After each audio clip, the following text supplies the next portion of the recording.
Magandang gabi mga masters, bali ngayon po ay 4 na videos po ang ma-upload ko po sa aking YouTube channel. Tama nga mga masters, 4 na videos nga po. Yon, what's up mga masters? Nandito na naman tayo sa panibagong araw, panibagong kabanata na naman ang pagsasama-samahan natin ngayon guys.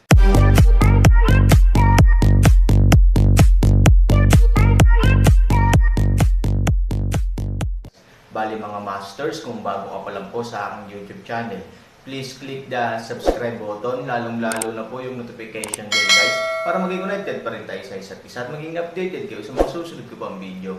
Bali mga masters, bago natin umpisahan ng kwento ay mag-shoutout po muna tayo para sa mga solid nating tagapakinig. Shoutout kay Danilo Wamar at shoutout kay Bert Brother TV. Yun na nga mga masters, no? Bali hindi na ito patagalin. In 3, 2, 1, let's go! Kabanata 2871 hanggang 2875. Bilang nag-iisang pamilyang Yao sa Yanjing na nakakaalam ng kwento sa loob, kapag ang iba ay naghihintay na makakita ng isang biro, sila lang ang nakakaalam na sa pagkakataong ito ay sorpresahin ng Aaron ang 4 na tao sa Wuji Summit. Parehong magugulat ang martial arts at business circle sa labanan ng Aaron. Ngayon magugulat ang mga tumitingin sa Aaron. Dad, I didn't expect na magsasama-sama ang Aaron at ang Yang family. Wala na ba tayong chance? Bagamat si Yao Hanxing ay isang lalaking walang narating, naiintindihan din niya ang kahalagahan ng Aaron sa pamilya Yao. Nabanggit ni Yao Yuhai na dapat ay magkaroon siya ng magandang relasyon sa around noon, at talagang gumagalaw si Yao Hanxing sa direksyong ito. Sa kasamaang palad, ang mga bagay ay masyadong mabilis na nagbabago. Sa escort ng pamilya Yang, ang pamilya Yao ay walang halaga para sa Aaron. Nang maisip niya ito, hindi napigilan ni Yao Yuhai na mapabuntong hininga. Nais niyang umasa sa Aaron upang bigyan ang pamilya Yao ng higit na pag-unlad, ngunit dahil sa paglitaw ng pamilya Yang, ang pamilya Yao ay nawala ang pagkakataong ito. Oo, sa pamilya Yang, naging chicken ribs tayo. Walang lasa ang pagkain. Sa puso niya, walang epekto ang pamilya Yao. Walang magawang sabi ni Yao Yuhai. Anong gagawin natin ngayon? Tanong ni Yao. Upang malutas ang problemang ito, nag-isip si Yao Yuhai ng maraming paraan, ngunit ang mga paraang ito ay masyadong mahina sa harap ng isang malakas na pamilya tulad ng pamilya Yang. Gaano man kagulo ang pamilya Yao, imposible para sa pamilyang Yang na magdala ng Aaron na malaking tulong. May paraan ako, pero gusto kong ibaba mo ang dignidad mo, sabi ni Yao Yuhai. Ano ang magagawa ko? Curious na tanong ni Yao Hanxing. Hayaan ang pamilya Yao na maging isang subsidiary ng Aaron, at maging ang kanyang mga tagapaglingkod. Lahat sila ay ipinagmamalaki, sabi ni Yao Yuhai. Ang salitang, lingkod, ay mahirap pakinggan para kay Yao Hanxing. Kung tutuusin, young master din siya. Paano siya magiging lingkod ng iba? At saka, hindi naman talaga malaking tao ang Han 3,000. Hindi tiyak kung anong uri ng taas ang tatayo niya sa hinaharap. Kapag ang pamilyang Yao ay gumawa ng ganoong pagpili, kung ang Aaron ay hindi magtagumpay, ang pamilya Yao ay hindi magiging sulit sa pagkawala. Itay, malaking taya ito. Bagamat maganda ang relasyon ni Aaron sa pamilyang Yang, hindi sigurado kung saan siya uunlad, sabi ni Yao Hanxing. Ito rin ang alalahanin ko, ngunit sa lalong madaling panahon, ang sugal na ito ay magiging mas makabuluhan para sa pamilyang Yao. Kapag ang Aaron ay talagang nasa pinakamataas na posisyon, natatakot ako na kung ang pamilyang Yao ay mapupunta muli sa tuktok, ito ay hindi tatanggapin ng Aaron, sabi ni Yao Yuhai. Habang nag-uusap ang mag-ama, tumunog ang doorbell. Nagkatinginan ang dalawang mag-ama, pagkatapos ay tumayo si Yao Hanxing para buksan ang pinto. Nang bumukas ang pinto at nakitang ang lalaking nakatayo sa labas ay si Wang Li, nagulat si Yao Hanxing. Wang Li, paano ka napunta sa bahay ko? Tanong ni Yao Hanxing, bilang isa sa 3 pamilya sa Yanjing, walang kinalaman ang pamilya Wang sa pamilya Yao. Ano ang sulit na bisitahin ni Wang Li? Ito ay isang kasiyahan, hindi ba? Ngumiti si Wang Li. Para ngalan. Hinamak ito ni Yao Hanxing sa kanyang puso, ngunit hindi siya nang ahas na pabayaan ito sa ibabaw. Kung tutusin, mahirap para sa pamilya Wang na magalit. Pumasok ka at maupo ka, sabi ni Yao Hanxing. Nang makita ni Yao Yuhai si Wang Li sa sofa sa sala, Nagulat din siya at diretsong tumayo. Young master ng pamilya Wang, ano ang nagdadala sa iyo sa aming maliit na lugar? Nakangiting sabi ni Yao Yuhai. Para sa ganitong uri ng pambabola, nagpakita si Wang Li ng pagod na tingin, dahil napakaraming tao sa harapan niya na may ganitong uri ng mapagkunwari na ekspresyon. I'm here today just for one thing. Sana masabi mo sa akin ang totoo. Kung hindi, huwag mo akong sisihin sa pagiging impolite, malamig na sabi ni Wang Li. Sa pagtingin sa poster na ito, alam ni Yao Yuhai at ng kanyang anak na hindi sila magaling dito. Bukod dito, mayroon silang kutob na ang pagbisita ni Wang Li ay malamang na may kaugnayan sa Aaron. Young Master Wang, kung mayroon kang anumang mga katanungan, tanungin mo sila ng direkta. Kung alam ko, hindi ko ito itatago, sabi ni Yao Yuhai. Ano ang relasyon sa pagitan mo ni Aaron? Bakit hinayaan siya ng pamilya Yang na pumunta sa Wuji Summit? Tanong ni Wang Li. Ito, si Yao Yuhai ay agad na nagpakita ng mukha ng kahihiyan, sinabi na may mapait na ngiti, Master Wang, ang tanong mo na ito ay napakahirap para sa akin, ang bagay na ito ng pamilya Yang, na alam ko, tumingin ka sa itaas, sa akin ng sobra. Bakit mo gustong tumulong sa Aaron sa pagtitipon ng Chamber of Commerce? Nagpatuloy si Wang Li. Napabuntong hininga si Yao Yuhai at sinabing, Young Master Wang, dahil personal kang pumunta sa pinto, hindi ako nasisiyahan sa iyo tungkol sa bagay na ito. Sa katunayan, inutusan din akong gawin ito. Utos. Bahagyang sumimangot ang pamilya Yang Wang Li. Oo, dumating si Yang Wanlin sa akin noon at umaasa na makakatulong ako sa Han 3,000 sa Chamber of Commerce. Pero hindi niya binanggit ang dahilan. Alam mo, ang pamilya ko Yao ay isang maliit na pamilya lamang. How dare I sway the Yang family's orders? Kaya't ito lang ang magagawa ko. Pagkatapos ng isang paghinto, nagpatuloy si Yao Yuhai, sa tingin ko ay dapat alam din ni Yang Master Wang ang problema sa ating pamilya. Tiningnan ni Wang Li si Yao Hanxing at sinabing, ito ba ang bagay na pinuntirya niya ng killer organization? Totoong naubos ko na ang lahat ng relasyon ko at hindi ko malutas ang problemang ito. Biglang lumapit sa akin ang pamilya Yang. Hanggat handa akong tumulong sa Aaron sa Chamber of Commerce Party, matutulungan ako ng pamilyang Yang na malutas ang problemang ito, kaya pumayag ako. Kung bakit gustong gawin ito ng pamilya Yang, hindi ko talaga alam, sabi ni Yao Yuhai. Sa pagtingin sa pagkabalisa at taos-pusong mukha ni Yao Yuhai, walang labis na pagdududa si Wang Li, dahil nakilala niya ang Han 3,000 at alam niya kung gaano kalaki ang pag-aaksaya ng Aaron, kaya mayroon siyang napakalinaw na pagsusuri sa Aaron sa hindi niya maisip na ang Aaron ay nakatulong sa paglutas ng mga problema ni Yao, at mas imposibleng isipin na pinahahalagahan ng pamilya Yang ang kakayahan ni Aaron sa paggawa nito. Ang pag-unlad ng pamilyang Yao sa nakalipas na 2 taon ay hindi gaanong naging maganda, makinis, biglang sabi ni Wang Li. Tinaas ni Yao Yuhai ang kanyang kilay at sinabing, huwag kang mag-alala, Young Master Wang. Kung may utos pa ang pamilya Yang, sasabihin ko sa iyo sa unang pagkakataon. Maliwanag ng ngiti ni Wang Li, ang Yao Yuhai na ito ay isang malinaw na tao, maraming salita ang hindi kailangang piliin, alam din niya ang ibig sabihin nito. Kung ganoon, aalis muna ako. Kung nasiyahan ako sa iyong balita, wala akong pakialam na tumulong sa pamilyang Yao. Kasabay nito, tumayo si Wang Li at umalis. Pagkatapos makumpirma na malayo na ang napuntahan ni Wang Li, nagtanong si Yao Hanxing, Tatay, gusto mo bang maging double-sided spy? Kung hindi mo sasabihin, may magagawa ka pa ba? Sabi ni Yao Hanxing. Huminga ng malalim si Yao Yuhai, sinabi, hinahanap ang Aaron, ngayon kailangan nating pumili, natatakot ako na siya lang ang makakapidyo sa pamilya Yao na maapektuhan ng fish pond.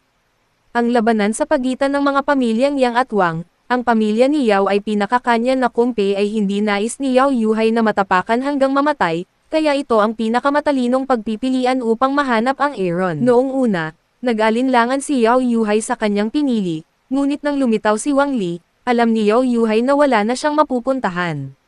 Sa pamamagitan lamang ng malaking puno ng Han 3,000, hindi maapektuhan ng fish pond ang pamilya ni Yao. Sa ibabaw, ang labanan sa pagitan ni Wang Yang at ng kanyang pamilya ay isang digmaan lamang sa pagitan ng dalawang nangungunang pamilya. Ngunit sa katunayan, sa prosesong ito, hindi ko alam kung ilang maliliit na pamilya ang magiging kanya na kumpe at masisira sa malaking labanan ng pamilya na ito. Si Yao Hanxing ay nagkusa na makipag-ugnayan sa Aaron, at kinumpirma ang pulong sa gabi sa dahilan ng pag-imbite sa Aaron sa hapunan.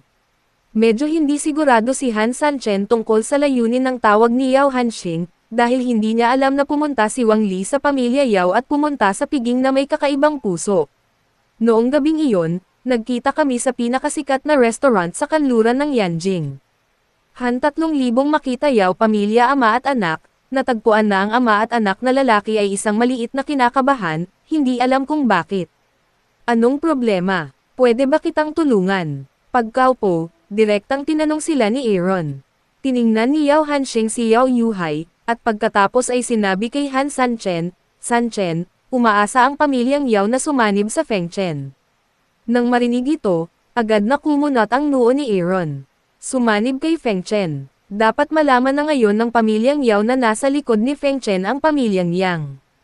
Ang tinatawag na merger na ito ay dapat na ang Yao family na sumanib sa Fengchen, na nangangahulugan na ang lahat ng resources ng Yao family ay gagamitin ng Fengchen, at mawawalan sila ng kontrol sa bahagi ng industriya ng Yao family. Ginagawa nitong kakaiba ang Aaron. Ang pamilya ni Yao ang pundasyon ni Yao Yuhai sa halos buong buhay niya.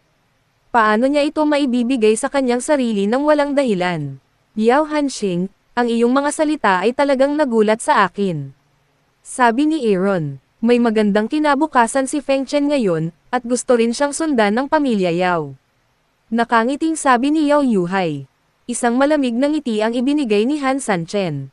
Paano siya maniniwala na ang kinabukasan ng pamilya Yao ay hindi kasing ganda ng kay Fengchen, ngunit sa yugtong ito, kahit papaano ay makokontrol ng pamilya Yao ang pag-unlad ng kanilang sariling mga industriya. Sila ang boss, ngunit sa sandaling ang pagsasanib, ang kanilang pagkakakilanlan ay magbabago. Matapos mawala ang ganap na kontrol sa industriya ng pamilyang Yao, sila ay magiging isang maliit na boss sa karamihan. At paano nila maibibigay ang kanilang pundasyon kay Fengchen nang walang dahilan? Sabihin mo kung ano ang nasa isip mo. Gusto kong malaman kung bakit. Sabi ni Aaron. Tumingin si Yao Hanxing kay Yao Yuhai. Noong una, sinadya ni Yao Yuhai na hayaan si Yao Hanxing na makipag-ayos sa Aaron, ngunit ngayon ay tila napakamauusisa ng Aaron na halatang imposible para sa kanya na itago ang mga katotohanan. Maaari lamang siyang lumapit ng personal at sabihin kay Aaron ang dahilan. 3,000, para sabihin sa iyo ang totoo, pumunta si Wang Li sa bahay ko ngayon para magtanong tungkol sa iyo, sabi ni Yao Yuhai. Nakilala ni Han Sanchen si Wang Li. Malaki pa rin ang galit ng taong ito kay Yang Wanlin. Kapag pumunta siya sa bahay ni Yao, dapat ay may kinalaman siya sa Wuji Summit. Pagkatapos ng lahat, ang buong matataas na uri sa Yanjing ay tinatalakay ang bagay na ito at binibigyan siya ng mataas na antas ng pag-aalala. Ang pamilya Wang, bilang matandang karibal ng pamilya Yang sa loob ng maraming taon, ay interesado sa listahan ng mga kandidato ng pamilya Yang para sa Wuji Summit, kaya makatwiran para sa kanila na mag-imbestiga. Ano ang sinabi mo? Sabi ni Aaron. Ikanaway ni Yao Yuhai ang kanyang kamay at sinabing, huwag kang mag-alala, wala kaming sinabi. Dahil wala kang sinabi, hindi mo ako binabayaran sa pamamagitan ng pagsasanib ng pamilya Yao kay Fengchen. Hayaan mo akong mag-isip tungkol dito. Han 3,000 mukha na may mahinang ngiti. Hindi nagtagal, naunawaan ni Han Sanchen ang dahilan at sinabi kay Yao Yuhai, natatakot ka na ang digmaan sa pagitan ng pamilya ni Yang Wang ay lumaganap sa pamilya ni Yao at maapektuhan ng fish pond, kaya magmadali kang hanapin ako bilang isang payong. Hindi nagtago si Yao Yuhai, tumanggo at nagsabi, bagaman ang bagay na ito ay walang kinalaman sa pamilya Yao, pupunta si Wang Li sa pintuan, na nagpapakita na ang pamilya Yao ay nasangkot sa bagay na ito. Kapag ang dalawang pamilya ay nag-away, ang aking pamilyang Yao ay walang iba kundi kumpe ng kanyan. Maiintindihan ng Aaron ang mood ni Yao Yuhai. Sa harap ng nangungunang pamilya tulad ni Yang Wang, ang pamilyang Yao ay talagang wala. Pinupuri silang lahat sa pagiging kanyan ng kumpe. Upang mapanatili ang pamilya Yao, handa kang ibigay ang kontrol ng pamilya Yao.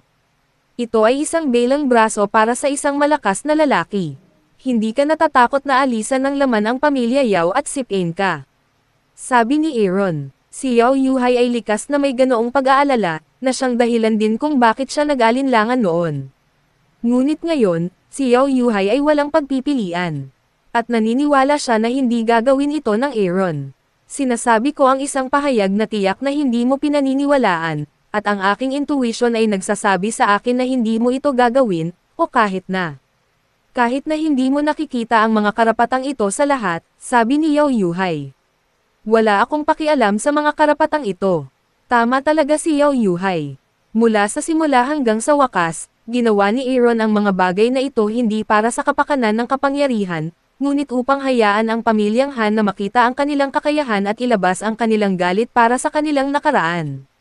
Sino si Aaron? Sa mundo ng Xuanyuan, isa na siyang makapangyarihang tao sa banal na kaharian, at alam ni Aaron na aalis siya muli sa mundo maya-maya, kaya ang kapangyarihan at katayuan dito ay parang ulap din sa kanya, kailan ito ihahatid? Tanong ni Aaron. Matapos matigilan saglit si Yao Yuhai, mukhang masaya siya at sinabing, serve immediately, serve immediately. Hindi nagbigay ng verbal promise si Han Sanchen, pero alam ni Yao Yuhai na hindi siya tumanggi, which nangangahulugan ito ng pagtanggap, gayunpaman, hindi naiintindihan ni Yao Hanxing ang kahulugan na ito, at naisip niya na iniiwasan ni Han ang problema. Tatay, ano ba talaga ang hapunan pagkatapos ng 3 ikot ng alak at 5 lasa ng pinggan? Tinapik ni Aaron ang kanyang tiyan at sinabing, malapit na ang oras. Kailangan kong bumalik para makapagpahinga. I'll see you off. Mabilis na tumayo si Yao Yuhai at sinabing ang ugali na ito ay hindi katulad ng pagtrato sa isang bata. Siyempre, sa isip ni Yao Yuhai, hindi niya tinatrato si Aaron bilang isang bata. Kung tutuusin, isa siyang taong nagpakilig sa mga pumatay kay Pok, hindi, tingnan mo ang pagkabalisa ng anak mo. Maglaan ng ilang sandali upang ipaliwanag ito sa kanya. Nakangiting sabi ni Aaron, pagkatapos ay tumalikod at umalis. Nalilitong tinanong ni Yao Hanxing si Yao Yuhai, tatay, ano ang ibig niyang sabihin? Galit na tumingin si Yao Yuhai kay Yao Hanxing at sinabing, hindi ko alam kung sino ang iyong ang IQI. Hindi mo ba naiintindihan ang ganoong kaliit na problema? Dad, mas mabuting sabihin mo sa akin ng diretso. Naguguluhan na ako, mapait na sabi ni Yao Hanxing. Pinandilatan ni Yao Yuhai si Yao Hanxing at sinabing, hindi siya tumanggi. Ibig sabihin pumayag siya. Matapos marinig ito, biglang natauhan si Yao Hanxing. Yun na nga mga masters, no? Bali panibagong kabanata na naman yung natapos natin ngayong gabi.